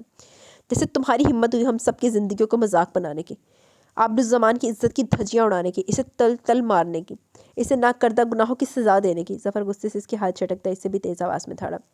इसकी आंखें शिद्दत ज़ब्त से लाल अंगारा और बनी हुई थी। तुम्हें क्या तकलीफ़ है? मेरी ज़िंदगी है, मैं जो करूँ, जैसा करूँ, जिसके साथ करूँ, मर्जी करूँ। तुम कौन होते हो मुझे बताने वाले कि क्या ठीक है क्या गलत? तुम्हें कितनी बार दफ़ा बता चुका हूँ, नहीं चाहिए तुम्हारी हमदर्दियाँ, नहीं चाहिए तुम्हारी दोस्ती, नहीं चाहिए तुम्हारा भाईचारा। तो फिर क्यों आ जाते हो बार बार मेरी ज़िंदगी जीरन करने? शायद इसकी सुरख होती आंखों में अपनी आंखें गाड़े चिल्लाए, तुम्हारी ज़िंदगी है जीरन? तुम्हारी नहीं, आबरुज़्ज़मान की ज़िंदगी जीरन की है, वो भी तुमने। और कितना गिरोगे सिकंदर शाह? क्या तुम्हारे अंदर ज़रा सी भी इंसानियत नहीं बची? तुम्हारे अंदर दिल नहीं, क्या पत्थर है जो कुछ असर नहीं होता करता? अंधे हो क्या जो आबरुज़्ज़मान की आंखों में खौफ, रिश्तों से दूरी, ज़िंदगी से इसकी दूरी और इसकी छीनी की इज्जत का नुकसान नहीं दिखता? बहरे हो क्या जो इसकी तड़प, आहें, सिसकियाँ सुनाई नहीं देती? क्या हो हाँ? कब पूरा होगा तुम्हारा बदला? किस किस जुर्म की सज़ा बाकी है इस मासूम के लिए, जिसे ये तक मालूम नहीं कि इसका जुर्म क्या है? कब छींटे पड़ेंगे तुम्हारे दिल में लगी आग पे? हाँ, तो एक काम करो। जफर 2 कदम आगे चलता है, इसके रूबरू खड़ा होते चिल्लाया, मार दो इसे, जान से मार दो, तुम्हारे दिल में लगी आग पे सुकून के छींटे पड़ेंगे और इसकी भी जान छूट जाएगी इस अजियत भरी ज़िंदगी से। मौत दे दो इसे, गला खोड़ दो इसका कि शायद मर के वो भी जिंदा हो जाए। और पता है क्या? जफर इसके चेहरे पर नजरें गाड़े शिकस्त खुर्दा लहजे में बोला, तुम अब्रुज़्ज़मान को मार दो तो इसके माँ बाप भी मर जाएंगे। यू नो ना, जब बेटी की इतनी उजड़ी वीरान हालत में लाश घर की दहलीज पर जाएगी तो माँ बाप के बचने के तो चांसेस ही नहीं है। वो तो बेटी की उजड़ी हालत की एक झलक देखते ही अब नींद सो जाएंगे। और बहन, जब बहन भगोड़ी हो तो इसे एक बहन के जुर्म की सज़ा तुम्हारा सो कॉल्ड माशरा दूसरी बहन को देता है। और वो तो बाबुल की दहलीज पर ही अपना जुर्म सोचते सोचते अपनी ज़िंदगी के हसीन ख्वाब देखने वाले दिल और आंखों को बंजर कर लेती है। इसमें ज़िंदगी की हर रौनक बंद कर दी जाती है। ये बदला तुम्हारी नफरत का, तो लो, पूरा हो जाएगा। मिट जाएगी तुम्हारे अंदर लगी आग, हो जाएगा तुम्हारी महरूमियों का बदला पूरा। जश्न मनाना, रक्स करवाना और सेलिब्रेट करना अपनी जीत। लेकिन एक बात याद रखना। शाह मुठिया भेजे गुसीली नज़रों से इसे देख रहा था जब जफर उंगली का इशारा इसकी तरफ किया। अगर मामा और आशू को कुछ भी हुआ तो मैं तुम्हें कभी माफ़ नहीं करूँगा। क्या मतलब तुम्हारी इस बात का? क्या हुआ आंटी और आशू को? शाह के अंदर बेचैनी बढ़ गई। इसे आशू की आंसू भरी नजरें याद आने लगी। जफर, मैं तुमसे कुछ पूछ रहा हूँ, क्या हुआ आंटी आशू को? जफर के कुछ ना बोलने पर शाह थाड़ा, क्यों, तुम कौन होते हो पूछने वाले? तुम्हारा क्या रिश्ता है हमसे? जफर इसका बाजू झटकते बोला, जफर, मेरा दिमाग ख़राब करने की ज़रूरत नहीं। अगर तुम चाहते हो कि घर में जाके आबरुज़्ज़मान को कुछ ना कहूँ तो मुझे बताओ, कहाँ है आंटी और आशू? हॉस्पिटल में। जफर बोला तो चंद आंसू इसकी पलकों की पाट तोड़े गालों पे बह निकले, जिन्हें वह साफ करता अपना रुख शाह की तरफ करता शिकस्त लहजे में बोला, मार दिया तुमने मामा को शाह, पागल कर दिया आशू को, किरची किरची कर दिया इसका मान, ठेस पहुंचाई इनके भरोसे को। जफर, मुझे बताओ क्या हुआ आंटी आशू को? इनफैक्ट लीव, मैं खुद जा रहा हूँ। तुम्हें आदत है बकवास करने और मुझे तंग करने की। शायद कहर भरी निगाह इस पर डालता बाहर जाने लगा। शायद तुम्हारा जाना मामा के लिए बाइस तकलीफ है। डॉक्टर ने इन्हें स्ट्रेस फ्री रखने की ताकीद की है। प्लीज़ हो सके तो दूर रहो मामा से। शाह को लगा जफर ने इसके कदम ज़मीन में गाड़ दियो, इसके सुनने समझने की सलाहियत सलब हो कर लियो। वो मुड़ा तो इसकी आंखों में क्या कुछ न था, दुख, शिकवा, अजियत, क्या कुछ। जफर फ़ौरन अपनी निगाह फेर गया। इसे शाह की तरफ देखना मुहाल लगा। जफर, ये सब झूठ है ना? बताओ मुझे, मजाक कर रहे हो ना? मुझे तंग कर रहे हो ना? बताओ मुझे। शाह का लहजा पस्त था। नहीं शाह, मामा का नर्वस ब्रेक डाउन हुआ है। इन्हें जब से आशू ने बताया, वो हर बात में अपना कसूर निकाल लिया कि इनकी परवरिश में कोई कमी रह गई। नहीं तो इनका शाह ऐसा नहीं हो सकता। इनका शाह तो इनका मान, इनका सबसे फर्मा बरदार बेटा। नहीं, ये सब झूठ है। यही बातें वो बार बार रिवाइज कर रही हैं। इनका सदमा बहुत गहरा है और अब वो हॉस्पिटल में है। अब जाके तबीयत कुछ संभली है इनकी, वो भी नींदावर अद्वियात दे रखी है। और आशू, जफर के शाह की तरफ शिकवा भरी नज़रों से देखा, जिसकी आंखों में जमा पानी किसी भी लम्हे बह जाने के वाला था। आशू के नाम पर इसने बेसाख्ता जफर की तरफ देखा, जैसे कहना चाह रहा हो, प्लीज़ जफर, खुदारा मुझे कोई और बुरी खबर ना सुनाना। और आशू, शाह वो तुम्हारी दीवानी थी, आइडियल थे तुम इसकी हर बात शाह भाई से शुरू होकर शाह भाई पर ही ख़त्म होती थी। तुम इसकी ज़िंदगी का महवर थे शाह। इसके लिए ये सब देखना और इसका यकीन कर लेना बहुत मुहाल है। वो टूट चुकी है क्योंकि तुमने इसे इसका सबसे खूबसूरत बेस्ट फ्रेंड, इसका भाई, छीना। वो जब से शाह पैलेस से वापस आई खुद को अजियत दे रही है। शाह, बहुत बुरी है तुमने सबको हर्ट किया, सबके दिल तोड़े। हम सबको तुमसे मोहब्बत की बहुत बड़ी सज़ा दी तुमने। लेकिन और नहीं शाह, मैं मज़ीद मामा और आशू को बिखरता हुआ नहीं देख सकता। तुम मेरे घर नहीं आओगे जब तक मामा बिल्कुल ठीक नहीं हो जाती और आशू संभल नहीं जाती। नहीं जफर, तुम मुझे आंटी और आशू से मिलने से नहीं रोक सकते। मैं इन्हें मना लूँगा, वो दोनों बिल्कुल ठीक हो जाएंगे, सब पहले जैसा हो जाएगा। शाह इसका रुख अपनी तरफ किए बेचैनी से बोला, कुछ भी पहले जैसा नहीं होगा, कुछ भी। So stay away please, it's my humble request, bye. Zafar इसका हाथ अपने बाजू से हटाता ऑफिस से बाहर निकल गया। शाह वहीं सोफे पर बैठा अपना सर हाथों में गिरा चुका था। उफ, क्यों सिर्फ मेरे साथ ही? क्यों सब मुझे छोड़ के चले जाते? क्यों? तेरे करतूता नहीं वाला तो बेगैरता। इसने टेबल पर पड़ी एस्ट्रे हाथ मार के नीचे गिरा दी। इसकी आंखें शिद्दत जब से लाल हो चुकी थी। ज़मान अहमद, अब्रुज़्ज़मान, आई हेट यू। नफ़रत करता हूँ मैं तुम दोनों से, नफ़रत। शाह की आखिरी जहरीली सोच इन दोनों के साथ थी। मतलब पूछे एक जवाब दे पर बगैरता आदमी, इस ज़माने में से तुम बदला ले रहे हो, ठीक है? आबरू ज़माने तेरी भैन लड़ाई है, उन्हें कादा बदला ले रहे थे। एक बारी बेइज्जती कर दी थी तो उन्हें इंदा तो इंतकाम लेगा। अगर ज़माने में की औलाद उनके नाते ले रहा तो फिर उसकी बाकी दो औलादा को भी ले। मैंने तो फहद एक्सीडेंट तो भी तेरा ही हाथ लगता। हया बेड के पास बैठ पड़ी, चेयर पर बैठी दुआओं के ज़ेरे नसर सोते फहद पर कुरानी आयत पढ़ के फूंक रही थी। हॉस्पिटल में सिर्फ वही थी। अल्लाह साद आएगा, चलो हयात साद दी प्राइवेसी मिल गई। बाबा की तबीयत ख़राब होने के बाद इसने काफ़ी मुश्किल से अम्मी को घर भेजा। जब से फहद को होश आया था वो इसके साथ लगी बैठी थी। डॉक्टर की तसल्ली और हया के काफ़ी समझाने पर वो घर जाने के लिए मानी। हया भी नमाज़ पढ़ के फहद पर आयत फूंक रही थी जब इसके बैग में मौजूद सेल बचा। इसने सेल निकाला तो अनजान नंबर था। इस वक्त कौन हो सकता है? इसने टाइम देखा तो रात के 12:30 बज रहे थे। उठाऊँ ना उठाऊँ, वो सेल पकड़े सोच रही थी। बेल मतवातर बज रही थी। शायद करने वाला काफ़ी मुस्तकिल मिजाज था। उफ़, ये कौन? हेलो। हया सेल कान से लगाए चेयर पर बैठ गई। अस्सलाम वालेकुम। वालेकुम अस्सलाम। जी कौन? दूसरी तरफ मर्दाना आवाज़ सुन के से काफ़ी कोफत हुई। हया, मैं साथ बात कर रहा हूँ। कैसी आप? साथ सर आप? जी सर, मैं बिल्कुल ठीक, गुड। और आपका भाई कैसा है? मुझे चाची से पता चला तो सोचा पूछ लूँ। साथ ने अपने कॉल करने का मुद्दा बयान किया। शायद वो हया की हिचकिचाहट महसूस कर सकता था। जी सर, अल्लाह का शुक्र, फहद अब काफ़ी बेहतर है। वो साथ के कॉल करने की वजाहत में मुतमिन हो गई। गुड, कुछ पता चला जिसने फहद की बाइक को हिट किया? नहीं सर, हमें कोई ज़रूरत भी नहीं, हमारे लिए यही काफ़ी है कि फहद ठीक है। जहाँ ज़ेब सर इसे फौरी तौर पर हॉस्पिटल ले आए थे। सर, हम आपके एहसान कभी नहीं भूलेंगे। पहले आपने मेरे बाबा की जान बचाई और जहाँ ज़ेब सर ने। हया रोना नहीं चाहती थी लेकिन न जाने कैसे एक बार फिर इनका एहसान याद करके आगे बढ़ आई। जबकि दूसरी तरफ बेड क्राउन से टेक लगाए बेड पर जरा साथ को हया के आंसू हर्ट कर रहे थे। हमने कोई एहसान नहीं किया, ये तो आपका हक है। जी सर। साथ हया को साथ सर की हक वाली बात कुछ अजीब लगी।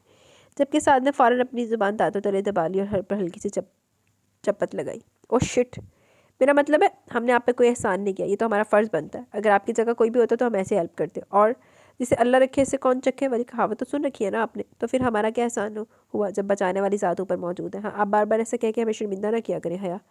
जी सर। Thank you sir. साथ के समझाने का असर था कि हया ने बगैर कुछ पूरे शुक्रिया कह दिया। गुड, और बताएं क्या करी हैं आप? और आपके पेरेंट्स कैसे हैं? जी सर, वो ठीक है, अल्लाह का शुक्र है। और आप क्या करिए? Sir, I think Fahad movement कर रहा है, मैं सिस्टर को बुला लूँ? यस सर, यस प्लीज़ आप जाए। एंड वन मोर थिंग हया, अगर किसी किस्म की हेल्प चाहिए तो आप बिला झिझक कह सकती हैं। एंड जब तक फहद मुकम्मल सेहतियाबी हो जाता ऑफिस आने की ज़रूरत नहीं है। जी sir, thank you. Okay Haya, अल्लाह हाफिज़। And you don't you worries. Yes sir, अल्लाह हाफिज़। उफ़, ये साथ साथ को क्या हो गया? एक तो आधी रात को कॉल, ऊपर से इतनी बातें। या अल्लाह, ये वही शख्स है ना जो ऑफिस में तो जल्लाद बने हर किसी को डांटते रहते हैं। पुत्र तो हर किसी नहीं है ना, समझती नहीं है। साथ की कॉल ने हया में सच में हया के छक्के छुड़ा दिए। इससे बात करना मुश्किल हो रहा था। मजबूरन फहद का बहाना करना पड़ा। इसके चेहरे पर हल्का सा तबस्सुम बिखरा और मोबाइल बैग में रखे तस्वीर पढ़ने लगी। उफ़, मैं भी कितना डफर हूँ, पहली कॉल में ही इतना हक जताने लगा, इसका हक बताने लगा। हा हा हा, उफ़। खैर, हक तो वाकई तुम्हारा बनता है या ज़मान, आखिर को हमें मोहब्बत जैसे अहदे पर फाइज जो किया। लेकिन कोई बात नहीं, कोई नहीं, बरत लो बेनियाजी। महबूब हो तुम्हें ज़ेब देता है। और तुम्हारा गुरेज, हा हा हा। खैर, मेरे पास आओगी तो तुम्हारा सारा गुरेज ख़त्म कर दूंगा। साथ मोबाइल में मौजूद हया की तस्वीर पर अपने होंठ रख दिया, मुस्कुराता बस सेल साइड टेबल पर रखता तकिया बाहों में भेजे बेड पर दराज हो गया। अल्लाह, उनकी फ़ोटोआं भी लेती हुई हैं। शाह ऑफिस से उठा और सीधा अपने शाह पैलेस आ गए। इससे बार बार आंटी और आशू का ख्याल सता रहा था लेकिन वो जफ़र के कहने पे वहाँ जाके इन्हें मज़ीद हर्ट नहीं कर सकता था। आबरू ज़मान के लिए इसके दिल में सवाए नफरत और इंतकाम की कुछ नहीं था। एक बार फिर इसे आबरू पर गुस्सा होता है, हालांकि जिसकी वजह से सिर्फ एक दिन में इसकी सबसे अजीज़ हस्तियाँ इसे मिलो दूर हो गई थी। हालांकि इसे ज़रा इस बात का एहसास नहीं था कि ये हस्तियाँ आबरू की नहीं बल्कि इसकी अपनी वजह से दूर हुई थी। इनका मान आबरू ने नहीं, इसने तोड़ा था। लेकिन वाह रे इंसान जिसे अपना आप तो हमेशा दुरुस्त लगता है जबकि दूसरा इसके नज़दीक सवाए गुनाहगार और बुरा होने की कुछ नहीं। ये आम इंसानी सोच है जिसमें हर इंसान खुद को फरिश्ता और दूसरों को शैतान समझता है। अफसोस हमारा ऐसे इंसान होने पर। वाकई shame on Shah for being such type of person. Shah अंदर दाखिल हुआ तो इसका रुख आबरू के कमरे की तरफ था जिसे इसने कल सुबह के बाद से नहीं देखा था। शाह ने दरवाज़ा खोला था जो यकीनन अंदर से लॉक किया गया था। इसके दो बार दस्तक देने से जवाब न दारत। इसने हाथ का मुक्का बनाए जोर से दरवाजे पर मारे, अपना गुस्सा निकाला और अपने कमरे से डुप्लीकेट की से डोर अनलॉक करता चाबी अपने पैंट की पॉकेट में डाली। आबरू, वेयर आर यू? आबरू, कहाँ हो तुम? सामने आओ। शाह अंदर आया तो आबरू रूम में कहीं नहीं थी। इसने बेड पर निगाह की जो बेशिकन, मतलब इसने बेड यूज़ ही नहीं किया। तो फिर शाह के माथे पर शिकनों का जाल बुना। इसने वॉशरूम चेक किया, आबरू वहाँ भी नहीं थी। आबरू कम आउट, कहाँ छुपी हो तुम? सामने आओ नहीं तो बहुत बुरा करूँगा। अन्य थल्ले वेख। शाह कमरे के दरमियान में खड़ा इसे आवाज़ें दे रहा था, लेकिन वहाँ सुई गिरने की आवाज़ तक नहीं थी। आबरू जमान तो जीता जागता वजूद थी। शाह ने कमरे के चारों साइड एक तायराना निगाह दौड़ाई। जब इसे बैठ के बैग पर बनी विंडो का पर्दा हिलता महसूस हुआ। वो बहुत जीरक निगाह था, इसकी सिक्स सेंस ने इसे फौरन इशारा किया। जो मर जाके। आबरू यकीनन पर्दे के पीछे। आबरू ने पर्दे को दोनों मुट्ठियों में भेज रखा था। इसने शाह का पुकारना कुछ सूर फूंकने के बराबर लग रहा था। इसका जिस्म खौफ से कपकपा रहा था। इसे लगा अगर सिकंदर शाह ने इसे देख ले तो जान से मार देगा। इसे कदमों की चाप अपनी तरफ आती महसूस हुई तो इसे लगा इसकी सांसें थम जाएंगी, इसका दिल धड़कना भूल जाएगा। इसका दिल चाहा वो किसी से भी तरह दीवार में घुस जाए या विंडो से बाहर छलांग लगा दे, लेकिन सिकंदर शाह का सामना ना हो। लेकिन नहीं, इसकी किस्मत में तो अब सिकंदर शाह और इसकी नफरत सहना ही तो लिखा था, जिसे इसने अजियत पहुंचा के दिली सुकून पहुंचता था, क्योंकि इसकी ज़िंदगी की डोर सिकंदर शाह के हाथ में थी और इसे सवाए मौत की कोई चीज़ सिकंदर शाह की नज़रों से ओझल नहीं कर सकती थी।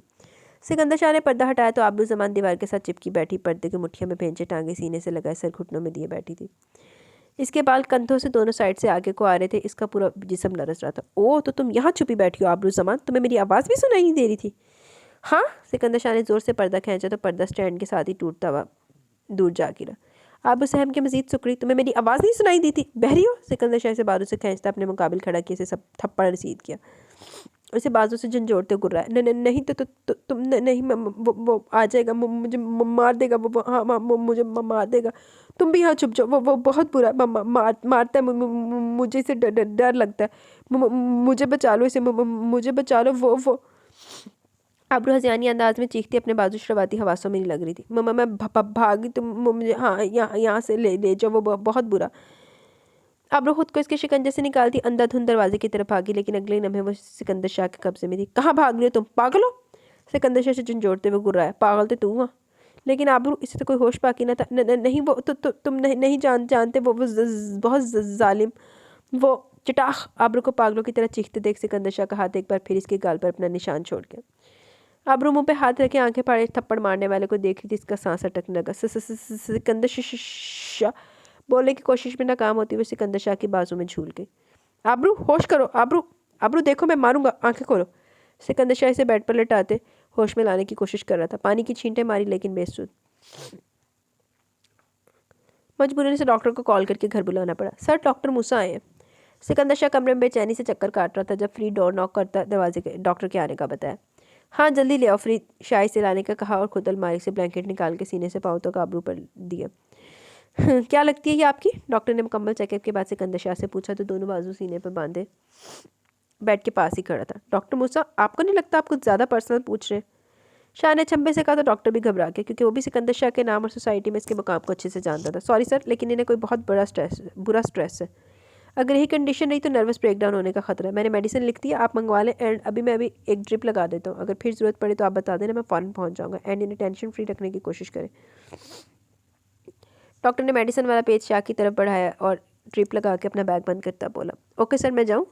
जी, आप जा सकते हैं। शाह साइड पर होते से जाने का रास्ता दिया। बाहर आते डॉक्टर मूसा ने पेशानी पर उमड़ते पसीने की बूंदों को साफ़ किया। फरीदे ने गेट तक छोड़ के गया। वो पसीने की बूंदों को साफ़ किया। एडा ही कोई जेना ना, जेने तो वैसे है बहुत बड़ा डंगर जमाने का, लेकिन फिर भी। सिकंदर शाह फरीद को मेडिसिन ले आने का कहते अपने रूम में आ गया और अलमारी से अपना ड्रेस निकालते वॉशरूम चला गया। इतनी शदीद सर्दी में ठंडे पानी से शावर लेने के बाद बाल बनाता फिर से आबरू के कमरे में आ गया, जिसकी ड्रिप में सिर्फ चंद कतरे बाकी थे। वो आगे बढ़ा और आबरू के हाथ में लगी नीडल को आहिस्ता से निकाल दिया। आबरू भी गहरी नींद में थी। सिकंदर शाह सोफे पर बैठा इसके होश में आने का इंतजार करने लगा। अम्मी, पानी। सिकंदर शाह अपने मोबाइल पे बिजी था जब इसे लगा आबरू कुछ कह रही है। इसने मोबाइल फ़ौरन साइड पर टेबल पर रखा और खुद बेड पर आबरू के पास आया। सिकंदर शाह ने देखा इसके चेहरे पर दोनों तरफ इसके थप्पड़ों के वाज़ेह निशान थे। इसने आबरू की तरफ ले जाता अपना हाथ हवा में ही रोक लिया। एक लम्हे के लिए इसे पशेमानी ने छू लिया। जैसे पशेमानी ने मर जा बेगैरता। पानी। अम्मी। अबरू हल्का सा कसमसाई। अबरू, आंखें खोलो, देखो मुझे। आबरू, बताओ मुझे क्या चाहिए, क्या दूँ, बोलो, देखो मुझे। शाह इसके गाल थपथपाता बोला तो इसका लहजा किसी भी किस्म के गुस्से से पाक नरम लहजा था। जब मर जाके, तेरी मौत चाहिए सानू। पानी चाहिए? सिकंदर ने तस्दीक चाहिए तो आबरू ने ज़रा सी आंखें वाक़ई अपने ऊपर झुके सिकंदर शाह को देखा और गर्दन इस्पात में हिलाई। उठो, पियो। सिकंदर गिलास में पानी डाला इसकी तरफ बढ़ाया, जिसकी उठने की हिम्मत नापैद हो चुकी थी। शाह ने लम्हे के 1000वें हिस्से में से सहारा देकर उठाए पानी पिलाने की कोशिश की। आबरू ने सारा गिलास गटागट अपने अंदर उतारा, जैसे सदियों की मसाफत तय करके आई हो। और चाहिए? सिकंदर शाह ने ग्लास लेते पूछा तो अब्रू सर नफ़ी में हिला दी, आंखें मूंद की। लेट जाओ। शाह दोबारा से बेड पर लेटाए बोला और खुद बेड से उठ गया। वो मैं आप मुझे मारेंगे ना?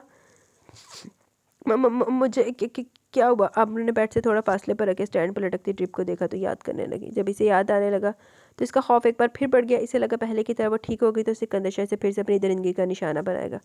वो बोली तो इसकी आवाज़ में खौफ छुपा था, वही खौफ जो सिकंदर शाह इसकी आंखों में अपने लिए देखना चाहता था। वो मुड़ा तो इसकी आंखों के साथ इसका खौफ देख के एक लम्हे के लिए सटपटा गया। न जाने क्यों अभी के लिए से अब्रू की आंखों में खौफ आने लगा। वो वापस इसके नज़दीक बेड पर बैठा तो अब्रू ने थोड़ा दूर होना चाहा। जो शाह ने बखूबी देखा और इसकी दूसरी तरफ अपना बाजू रखे इसके फरार का रास्ता बंद किया, इस पर झुका, बोला, अब अगर तुम बोली ये ज़्यादा क्वेश्चन किया तो बहुत मारूंगा। नहीं, मैं नहीं बोलूँगी। अब्रू अपनी थूक निगलती फ़ौरन नफ़ी में सर हिलाया तो सिकंदर शाह चंद लम्हे बेखुद सा इसके चेहरे पर देखकर कुछ भी कहे बगैर कमरे से निकल गया। जब दफ़ा हो जाके खसमान खा लान दीजिए। अब्रू ने अपना रुका हुआ सांस बहाल किया और आंखें मूंद ली। सिकंदर शाह वापस आया तो इसके हाथ में ट्रे थी। इसने ट्रे बेड साइड टेबल पर रखी और अब्रू को कंधों से सहारा देते बेड की बैग के साथ बिठाया। अब्रू ने खामोशी से सारी कार्रवाई देखते सिकंदर शाह को देखा, जिसका चेहरा किसी भी एहसास से आ रही था। सिकंदर शाह ने ट्रे इसके सामने बेड पर रखी और खुद भी इसके सामने बैठे ट्रे में रखा सूप का बाउल उठाए चम्मच लिए इसकी तरफ बढ़ाया। मैं खुद खा लूँगी। मुंह खोलो और अब तुम्हारी आवाज़ ना आए। अब्रू की बात पूरी होने से पहले सिकंदर शाह ने इसे झिड़क दिया तो अब्रू खामोश होगी। बस थोड़ा सा खा लेने के बाद अब्रू ने डरते डरते कहा कि कहीं भी शाह की डांट ना पड़ जाए। शाह ने कोई भी रिएक्शन दिए बगैर ट्रे टेबल पर रख दी और मेडिसिन एक बार फिर इसके सामने बैठ गया।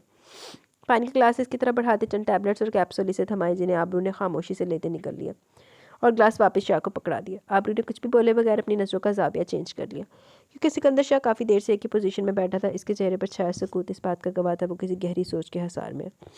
अब्रू को इसका यूँ बैठना उलझन में मुब्तला करा था। इसे एकदम से खौफ लाहक होने लगा कहीं सिकंदर शाह फिर तो नहीं से मारने वाला। इसी भयानक सोच में थी जब सिकंदर शाह की आवाज़ इसके कानों में पड़ी। तुम इस घर में अपनी मर्जी से रह सकती हो, जहाँ चाहो घूमो फिरो खाओ पियो, लेकिन इस शाह पैलेस के अंदर अंदर बाहर की दुनिया तुम पे ख़त्म।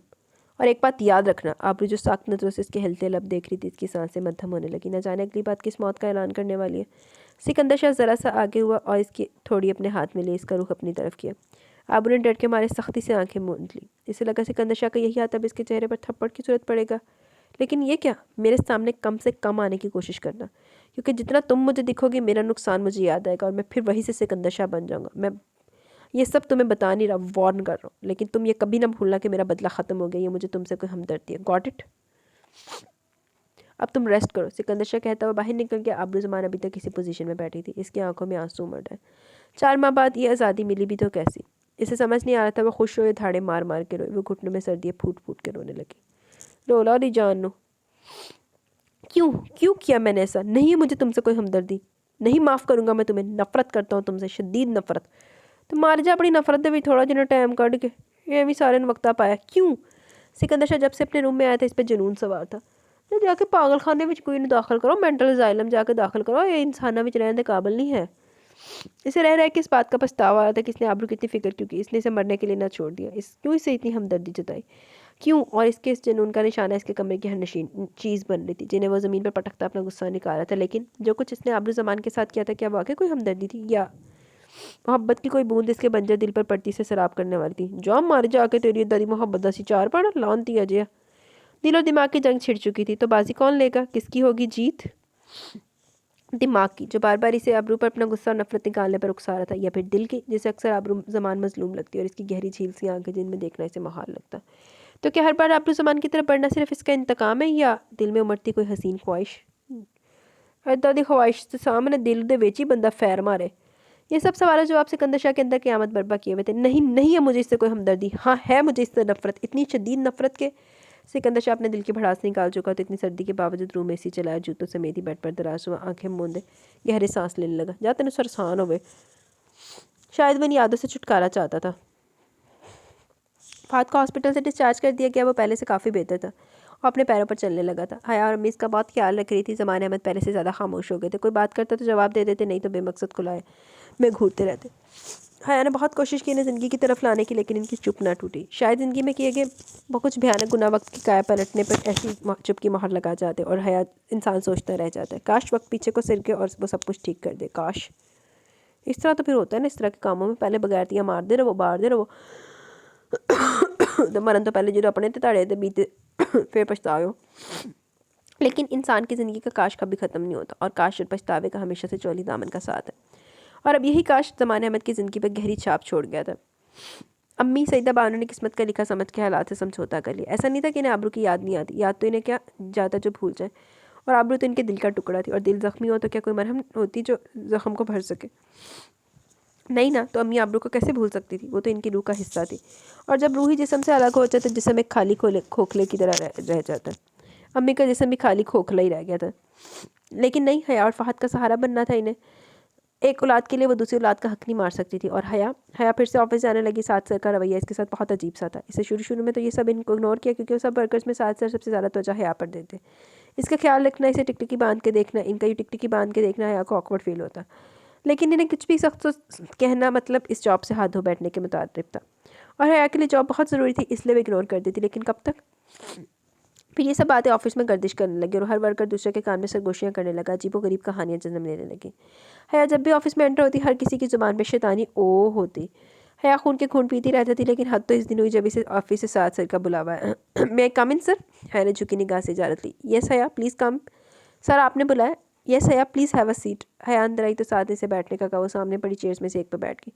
साथ ने देखा वो लेमन कलर की शर्ट और वाइट शलवार पहने, सिंपल सा शूज़ जो हर ड्रेस के साथ पहनती, और वाइट दुपट्टा से लीके से सर पर जमाए नजरें गोद में रखे हाथों पर जमाए नजर लग जाने की हद तक प्यारी लग रही थी।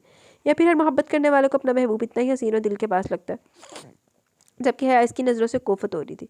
इसे साथ साथ कहीं एक्सरे करती नज़रों से अपना आप बहुत चीप लगता। सर आपको कोई काम था? हया से बर्दाश्त ना हुआ तो इसने फ़ौरन बोल दिया, क्योंकि जॉब बेशक जितनी भी ज़रूरी हो, इसकी इज्जत से ज़्यादा फिर भी नहीं थी। और इसे बिल्कुल भी गवारा ना था कि कोई इसके किरदार पर उंगली उठाए। सर इसकी सुर्ख होती नाक को देख के बखूबी अंदाज़ा लगा सकता था कि इसे गुस्सा आ रहा है, इसलिए इसने नज़रों का जाविया बदला और असल बात की तरफ आया। हया आप रोज़ कैसे आती हैं? हया ने घूरा जैसे कह रही अपने बाप की पजारों पे। सर पब्लिक पॉइंट से। ओके, आइंदा से आप पब्लिक पॉइंट से नहीं आएंगे, आपको ऑफिस की तरफ से पिक एंड ड्रॉप दिया जाएगा। सर क्या ये ऑफर सबके लिए? हया ने छंबे से पूछा। नो, यह क्लबसी जवाब। तो फिर मेरे लिए क्यों? हया का पारा चढ़ गया। आज इसने दो टोक बात करने का फैसला कर लिया। देखें हया, आप साथ की बात अभी मुंह में थी जब हया काटती हुई बोली। देखने और समझने की ज़रूरत आपको है सर। आपने मुझे क्या समझ रखा है? आई रोज़ आपके मेरे लिए न्यू फेवर्स, पहले मेरी सैलरी में इजाफा, मुझे मोबाइल भेजना, और अब ये। सर ये सब क्या है? हया आप गलत समझ रही हैं। मैं तो सर मैं बिल्कुल ठीक समझ रही हूँ। आपके आई रोज़ मुझ पर मेहरबानी है। इतने सारे वर्कर्स में मुझे सबसे ज़्यादा अहमियत देना, अपनी एक्सरे करती नज़रें मुझ पर जमाए रखना। ऑफिस में सब मुझे अजीब नज़रों से देखने लगे, हर कोई मुझ पर शौक जुमले कस रहा होता है। सर मैं ये सब और अफोर्ड नहीं कर सकती। ये जॉब मेरी अशद ज़रूरत है, प्लीज़ इसे मेरी मजबूरी ना बनाए। हम गरीबों के पास इज्जत के ही तो होती है जो हमें अपनी जान से भी ज़्यादा अजीज़ है, और मैं इस पर कोई कंप्रोमाइज़ नहीं कर सकती, फिर चाहे मुझे जॉब छोड़नी क्यों ना पड़े। हया ये सब कहते हुए फूट फूट के रोने लगी, और साथ के हाथ पाँव फूल गए। इसके वहम गुमान में भी नहीं था कि जिन मोहब्बत भरी नज़रों से हया को देखता है, जिस जज्बे के तहत से ये सब कुछ खलूस के साथ देता है, वो हया के लिए बदनामी का बायस बन सकता। उफ़, ये मुझसे क्या हो गया? साथ सही मानों में हया के रोने से घबरा के वो उठता हुआ हया के साथ वाली चेयर पर आ बैठा। हया, इसे ने पुकारा तो इस पुकार में प्यार, इज्जत, एहतराम, तड़प क्या कुछ ना था। हया ने आंसू भरी नज़रों से इसकी तरफ देखा तो साथ को अपना आप इन नैन कटोरों में डूबता हुआ महसूस हुआ। इसका दिल चाहे इन आंसू को अपने होंठों से चुन ले। जा मार फिर जाके तो चंड खा। धत तेरे की। साद रज़ा मीर, क्या फजूल सोच रहे हो? साद ने खुद को डपटा। हया प्लीज़, मेरा ऐसा कोई कंसर्न नहीं था। इनफैक्ट आप तो मेरे लिए बहुत काफ़ी मोअज़्ज़ज़ है। मैं खुद से बढ़ के आपका एहतराम करता हूँ। मेरी ज़ात आपके लिए बदनामी का बायस बने, ऐसा तो मैं मर के भी नहीं सोच सकता। आपकी इज़्ज़त मुझे अपनी जान से ज़्यादा प्यारी है। आप मेरी वजह से हर्ट हुई, मैं इसके लिए आपसे हाथ जोड़ के माफ़ी मांगता हूँ। साद ने बाकायदा हाथ जोड़ना चाहे तो हया सचमुच घबरा गई। इसने ऐसा तो नहीं चाहा था कि साद सर इससे माफ़ी मांगे। हाँ, वो इन्हें एक बावर ज़रूर करवाना चाहती थी कि इस लड़की की इज़्ज़त नाजुक आब कीने की तरह होती है, जो हल्की सी ठोकर से चकनाचूर हो सकती है। लेकिन ऐसा तो नहीं चाहता। सर प्लीज़ आप ये क्या करें? आप क्यों माफ़ी मांग रहे हैं? Please sir. क्यों? मैं क्यों माफ़ी नहीं मांग सकता? जब मेरी वजह से आप हर्ट हुई तो माफ़ी मांगना मेरा फ़र्ज़ है। हाँ, नेक्स्ट टाइम के लिए एहतियात लाजमी कर सकता हूँ। साथ कुछ शौक हुआ तो हया घबरा गई। जी सर, वो सिर्फ इतना ही कह सकी, और उठ के ऑफिस से बाहर निकल गई। इसके बाद से साद ने काफ़ी हद तक खुद पर पहरे बिठा लिया। वो ज़रा हजूम में हया को देखने से एहतियात बरता। यही वजह थी कि हया के दिल में भी इसके लिए इज्जत बढ़ गई। फिर हफ्ता रफ्ता टाइम गुजरता गया, और साद ने हया से अपने प्यार, अपने जज्बात का इजहार कर दिया, जो हया का यकीन के बाद काफ़ी यकीन के बाद सर तस्लीम खम कर सकी। और यूँ हया के दिल में भी साद के लिए जज्बात उभरने लगे, और साद के संग ज़िंदगी के हसीन ख्वाब देखने लगी। साद अक्सर अपने प्यार का बरमला इजहार करता, लेकिन हया ने एक बार भी अपने मुंह से इजहार नहीं किया। जबकि साद इसे अक्सर इजहार के लिए उकसाता, जिसे बहुत खूबसूरती से कह के डाल देती। क्यों? आपको मेरी आंखों में नहीं दिखता क्या? दो अखा कढ़ा के देखदा ओहदे विचों। ज़िंदगी का काम है गुजरना और ये गुजरती चली जाती है। हमारी ज़िंदगी का हर गुजरता दिन माजी बन जाता है और माजी चाहे कितना ही भयानक और तलख क्यों ना हो, कहीं ना कहीं अपना निशान छोड़ ही जाता है और इंसान इसे समझौता करना ही पड़ता है, क्योंकि बाज़ दफ़ा आपकी ज़िंदगी में क्या किया गया समझौता आपको बहुत सी खुशियों से हमकनार कर देता है। अच्छा, समझौते भी जी ज़िंदगी गुजार दो तुसी। लेकिन अगर कामिल ईमान हो तो खुशियाँ बहुत जल्द इंसान की सोनी ज़िंदगी में दस्तक देती हैं। आबरू ज़मान ने भी हालात के साथ समझौता कर लिया, मान लिया था सब कुछ इसकी किस्मत में लिखा था, वो शाह पैलेस में अपनी मर्जी से रह रही थी। सिकंदर शाह ने से कुछ भी कहना छोड़ दिया। इस अभी से भद्दी सलमा की तरफ से भी इसे कोई रोक टोक नहीं थी। वो अपनी पूरी मर्जी से शाह पैलेस में घूम फिर सकती थी। वो सारा सारा दिन बुलाई बुलाई फिरती रहती, लेकिन कुछ भी करने को नहीं था। सब काम मुलाजमीन करते, यहाँ तक कि सिकंदर शाह के सारे काम भी। क्या बीतरी होगी इन पर, ये सब सोचे इसे परेशान है। केड़ा सीन रह गया। अम्मी बाबा हयार फहद को याद करके अक्सर फूट फूट के रोने लगती। न जाने वो किस हाल में होंगे, क्या बीतरी होगी इन्हें इन पे, ये सब सोचे से परेशान रखती। इसने खुद को मसरूफ़ रखने के लिए किचन में जाना शुरू कर दिया। अब को कुकिंग वही करती थी, जबकि सलमा सिर्फ इसका हाथ बटाती। दीनू बाबा के साथ इसकी बहुत बनती थी। वो अक्सर लॉन और पौधों को पानी देते। दीनू बाबा के साथ बातों में इस कदर गुम हो जाती कि वक्त गुजरने का पता ही नहीं चलता। लेकिन सिकंदर शाह का डर अब भी इसके अंदर कुंडली मारे बैठा था। सिकंदर शाह के घर वापस आने से पहले पहले वो खुद को कमरे में बंद कर लेती। जब कभी वो घर होता जो शाजो नाजरी होता, तो सिकंदर शाह के हुक्म के मुताबिक वो सारा दिन कमरे में बंद घुटती रहती, लेकिन इसे सामना होने से गुरेज पड़ती रही। वो अक्सर सिकंदर शाह के बारे में सोचती कि वैसा क्यों है। मुझसे नफरत की वजह सिर्फ होटल में मुलाकात तो नहीं हो सकती, तो फिर क्या वजह है। वो अक्सर बाबा का भी नाम लेता। तो क्या बाबा और सिकंदर शाह एक दूसरे को जानते, मगर कैसे, क्या रिश्ता है इनका। सिकंदर शाह बार बार इसे बाबा से नथी क्यों करता है, क्यों कहता है कि इसे मुझसे और बाबा से जुनून की हद तक नफरत है। और बाबा, इनका मेरे लिए वो खौफ, वो बेचैनी, रातों को उठ के मुझे देखना कि मैं अपने बिस्तर पे हूँ या नहीं, तो क्या इस सब के पीछे कोई वजह है। क्या बाबा को कोई माजी। उफ, मैं ये सब क्या सोच रही हूँ। बाबा को बहुत अच्छे से जानती हूँ, वो तो कीड़ा नहीं मार सकते। क्या जाके किसी से दुश्मनी नहीं, मेरे बाबा ऐसे नहीं है। वो बालकनी में रखी चेयर में से एक पर बैठी गहरी सोच में थी, जब गाड़ी के हॉर्न ने इसके इस तसलसल को तोड़ा जो बेसाख्ता उठी, जिसे इस इंतजार में बैठी और कोने में खड़ी गेट से अंदर आने वाली गाड़ी को देखने लगी। अब उन्होंने देखा सिकंदर शाह अपनी गाड़ी पोर्टिको में खड़ी करता दरवाज़ा खोलता बाहर निकल आया। वो ब्लैक पैंट के साथ रेड लाइनिंग वाली शर्ट पहने, ब्लैक ही कोट बाजू पर लटका जो यकीनन उतार दिया गया था, ब्रांडेड शूज़ पहने और बाएं हाथ में पहने कीमती वॉच और अपनी आंखों को गॉगल से छुपाए मगरूराना चाल चलता अंदर की तरफ बढ़ रहा था। आबरू पलक झपकाए बगैर यकटक किसे देखे जा रही, मगरूराना चाल चलता किसी रियासत का शहजादा मालूम हो रहा था। काश तुम्हारा दिल भी इतना खूबसूरत होता सिकंदर शाह, जितनी तुम्हारी शक्ल प्यारी है। आज न जाने कि उसे सिकंदर शाह को देखना बहुत अच्छा लग रहा था। चलो भाई, आबरू का दिमाग ख़राब हो गया। हूँ आबरू ने भी पागल अस्पताल जाने की ज़रूरत है, मेंटल अजाइलम नहीं, जिसने हमेशा से गुस्से से चीखते चिल्लाते और तोड़ फोड़ करते देखा था। सिकंदर शाह, तुम्हारा असल रूप क्या है। वो जब तुम इंसानियत भला हैवानियत की हदों को छूते हो, या फिर ये जब तुम किसी खैरी खामोशी में गुमे अच्छे खामोश और हमदर्द इंसान का रूप अपनाते अपने अपने से लगते हो। क्या हो तुम, तुम्हारा असली रूप कौन सा है। अब ना जाने कितनी देर अपने इन्हें ख्यालों में गुम सिकंदर शाह की ज़िंदगी का तज्जिया करी थी, जब एक बार फिर गाड़ी की आवाज़ इसके कानों में पड़ी। इसने देखा सिकंदर शाह अपनी गाड़ी पर बैठा गेट से बाहर निकल रहा था। उफ सिकंदर शाह, एक पहेली हो तुम। इसने अपनी सोचों को छटकते गहरा सांस लिया और सीढ़ियाँ उतरने लगी। जी तो गाइस, यहाँ पे हमारी एपिसोड अपने इख्तिताम को पहुंची। कैसी लगी आपको एपिसोड, राय का जरूर सार कीजिएगा। कमेंट सेशन की तरफ चलते हैं, देन वीडियो को एंड करेंगे। Tahmina Arif, seriously I am badly waiting for new episode. देख लें, दे दिया, आपका इंतजार खत्म हुआ। Huda Shafiq, waiting next episode, it is too much nice novel, so much nice novel, thank you. शैलो, yes same here, anxiously waiting for the episode. जी बस एपिसोड आ रही है, ऑन द वे। इज़ू beautiful, thank you. Sahar Iqbal, बुरा हुआ था सिकंदर के साथ, मगर इतना जुनून, ओही तो यार तेरे मनिया देना पड़ा है, लेकिन तेन तो कुत्ते बाल ले मुंह देना। Musa Rizwan, amazing novel, thank you. Next भी दे प्लीज़, दे रही हूँ। Next PN Rana ji, next episode please जल्दी। जी बस बिजी थी, इस वजह से थोड़ी लेट हो गई। Sabahat Nadeem, awesome, thank you. Saira Riazi, Sikandar Shah कोई बहुत ही साइको किस्से होर की पागल खाने तो भजिया आया। Introvert animator Hurab is missing in today's episode. Hurab बस अपने घर थी, आज आई हुई थी, लेकिन ना उसके सामने मुझे रिकॉर्डिंग का टाइम नहीं लग सका। महा तनवीर, एक्सलेंट नावल, अगेन ऐसा नावल लाना है आपने अभी प्लीज़। ओके इंशाल्लाह, अगर मिला तो ज़रूर। साइमा, पहले ये तो पूरा सुन लें। Saima Arshad, hello, thank you for happy. यार कितना जालिम है हीरो, कमीना कहीं का, तो होर की बगैर था एक नंबर दा। Saba Irfan, nice novel, thank you. Name please, name last episode में रिवील होगा। अब्दुल समद, प्लीज़ आप माला बन इमर अहमद भी पढ़ लो। ओके इंशाल्लाह ट्राई करेंगे। Ayaan Malik, amazing episode, thank you. Fantastic fabulous, I love this novel, thank you. Random user ने दिल भेजे ने। Introvert animated, congratulation for 6K subscriber, thank you very much dear. Introvert animator, novel writed by feminist, समझ नहीं आई मुझे। Fantastic fabulous, I want this type of another novel. जाना तुझे जाना है, इस नावल का स्वैग ही लैदा। प्लीज़ मुझसे भी अपलोड कर दे। दानिश हुसैन, जी इंशाल्लाह करेंगे, क्यों नहीं करें ना हमने। तो यहाँ पे गाइस कमेंट सेशन अपने इख्तिताम को पहुँचे। कैसी लगी आपको नावल की आज की एपिसोड, अपनी राय का ज़रूर इज़हार कीजिएगा। दुआ कीजिएगा अल्लाह पाक मुझे आप लोगों को सरप्राइज़ देने की तौफीक अता फरमाए और मेरा काम भी कंप्लीट हो जाए। इंशाल्लाह जल्द मिलेंगे न्यू एपिसोड के साथ। कीप रिस्पॉन्सिंग और keep like sharing and commenting, और अपना रिस्पॉन्स देते रहा करें ताकि अगला बंदा मोटिवेट हो के आप लोगों के लिए जल्दी जल्दी एपिसोड रिकॉर्ड करें। मुझे अब इजाज़त दें, मैं चलती हूँ। अपना बहुत सारा ख्याल रखें, दुआओं में याद रखें। अल्लाह हाफिज़।